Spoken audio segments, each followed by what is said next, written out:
tarde, esta é a rubrica sobre a doutrina social da Igreja e se na passada semana olhámos para a instituição família, hoje particularizamos a conversa nos membros mais velhos das famílias, os idosos, na sociedade portuguesa, mas também na sociedade do velho continente. Comigo tenho novamente os nossos convidados, o Dr. Bagão Félix, o Dr. Alfredo Bruto da Costa. Muito obrigada por estarem novamente connosco. Começo por si, Dr. Alfredo Bruto da Costa, para fazer uma constatação. É que vivemos numa sociedade assustadoramente envelhecida. Que consequências é que isto pode trazer? Sim, senhor. Isto começa por ser um problema da própria família, no sentido corrente da palavra, em que abordamos na última sessão. É realmente o estilo de vida, as motivações, designadamente as motivações fortemente consumistas que caracterizam a nossa sociedade, etc., que fazem com que as taxas de fecundidade sejam extremamente baixas, a ponto de nem sequer haver uma substituição das pessoas que vão morrendo pelas pessoas que nascem. Gostei que tivesse falado dos idosos como os membros mais velhos da família.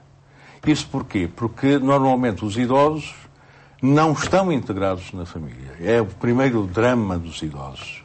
Não são considerados parte integrante da família, como era o modelo, digamos assim, de antigamente, em que se falava e se vivia a família alargada como algo de natural e nem se punha a hipótese de ser de outra forma.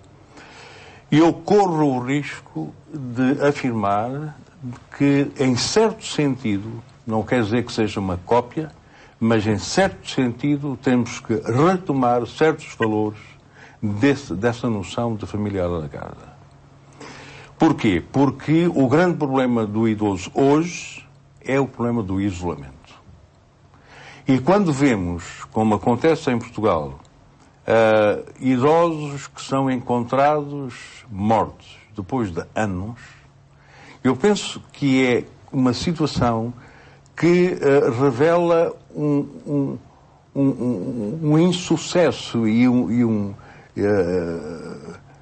drama que abarca toda a nossa sociedade.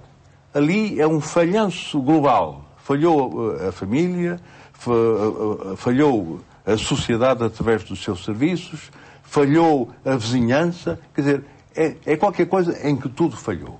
Ora bem, desculpe. Vamos então só dar aqui um bocadinho a palavra também ao Dr. Bagão Félix sobre esta questão dos idosos. Aliás, Portugal está a caminho de ser o segundo país mais idoso do mundo, a seguir à Bósnia. Portanto, é uma realidade bastante assustadora. Portanto, que consequências é que isso pode trazer para os idosos, mas também para a própria sociedade e a estrutura da própria sociedade? Bem, Portugal é neste momento, de facto, o segundo país do mundo, não é com o maior índice de envelhecimento, é com a menor taxa de nascimentos, a seguir à Bósnia. Evidentemente que depois disso, como disse o professor Alfredo da Costa, com essa parte má, com a parte boa, que é vivermos mais tempo, hoje vivemos muito mais tempo, basta dizer que, mais ou menos quando eu nasci, a esperança média de vida andava à volta dos 50 anos, enfim, e hoje a esperança média de vida anda à volta dos 80 anos, consideramos em conjunto homens e mulheres. Está a ver há 30 anos, o que é uma grande conquista civilizacional do século XX, que muitas vezes é pouco considerada, mas evidentemente que hoje estamos numa sociedade, em Portugal como no mundo, mas em Portugal dramaticamente envelhecida, que vai ter consequências nos sistemas sociais de pensões e de cuidados médicos e de cuidados geriátricos. E eu só cito um número que para mim é bastante revelador. Em 1960, portanto, há cerca de 50 anos, havia 34 idosos, portanto, pessoas com mais de 65 anos, por cada 100 crianças e jovens até aos 14 anos de idade. Atualmente são 112 idosos por cada 100 jovens. Isto é, já se inverteu a situação. E estima-se, embora essas estimativas são o que são, mas que, se tudo prosseguir neste andamento, chegaremos a meados deste século com cerca de 200 idosos por cada 100 crianças e jovens. Quem é que vai cuidar desses idosos?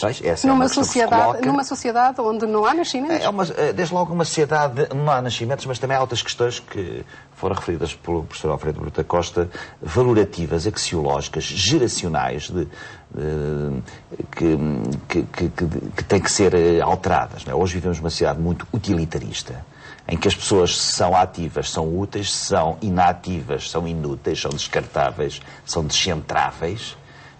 E esse é um ponto que a sociedade tem que saber usar, no sentido mais profundo da expressão, a sabedoria dos mais velhos. Aquilo que eu chamo as energias, ou se quisermos, os valores não monetários. O tempo, a persistência, a perseverança, a paciência, a solicitude. E hoje assistimos muito ao eclipse dos mais velhos, o eclipse dos avós, desde logo. Eu sei que a sociedade hoje é muito diferente e move-se muitas vezes com a pressa, com a quantidade, com outros fatores que de facto que nos esmagam no dia a dia, mas este é um dos pontos fundamentais. E, curiosamente, nas agendas políticas, seja aqui como lá fora, a questão demográfica e a questão do envelhecimento, ou como tratar os mais velhos, e não apenas, entre aspas, botonizá-los, é, sem dúvida, uma questão absolutamente crucial para uma sociedade mais harmoniosa e mais equilibrada do ponto de vista geracional. Alfredo Brito da Costa? Pois, eu só queria, enfim, separar, sublinhar melhor, é que, de facto, são dois problemas. Um problema é o problema da sociedade envelhecida. O outro problema é do modo como a sociedade trata os idosos. Não é? E temos que, por um lado, ter a consciência de que a sociedade tem que se organizar para poder apoiar os idosos da forma como eles merecem. Isso por um lado. E por outro lado, isso tem muito a ver com o nosso estilo de vida também. O estilo de vida, com a mudança da família alargada para a família nuclear, não há espaço para o idoso na família e na sociedade. Até porque os idosos cada vez têm menos filhos, não é? Porque neste caso ficam com menos filhos. Às vezes, os próximos idosos vão ter, possivelmente, na maior parte dos vezes, um filho, 2 filhos. Exatamente. E há o problema da mobilidade, etc., que também complica um pouco a história. Agora, um ponto importante é que nós não podemos olhar para os idosos em função da idade.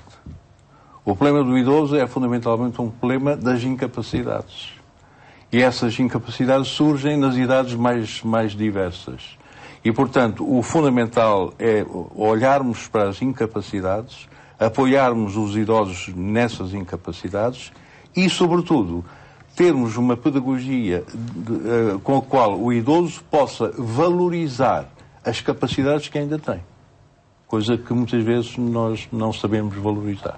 É possível inverter? Não sei se queria acrescentar alguma coisa. Enfim, de um momento para o outro não é, mas acho que, em primeiro lugar, o primeiro passo para inverter esta situação é a sociedade ter uma consciência muito amadurecida daquilo que vai encontrar no próximo futuro. E acabar com certa forma de egoísmo geracional. O último censo de 2011 revela que o número de idosos que vivem sozinhos, a tal questão do isolamento que falava, é cada vez maior, aumentou 30%. Neste momento há 400 mil pessoas idosas a viverem sozinhas, ou 800 mil a viverem com outra pessoa idosa, o que de facto é absolutamente dramático.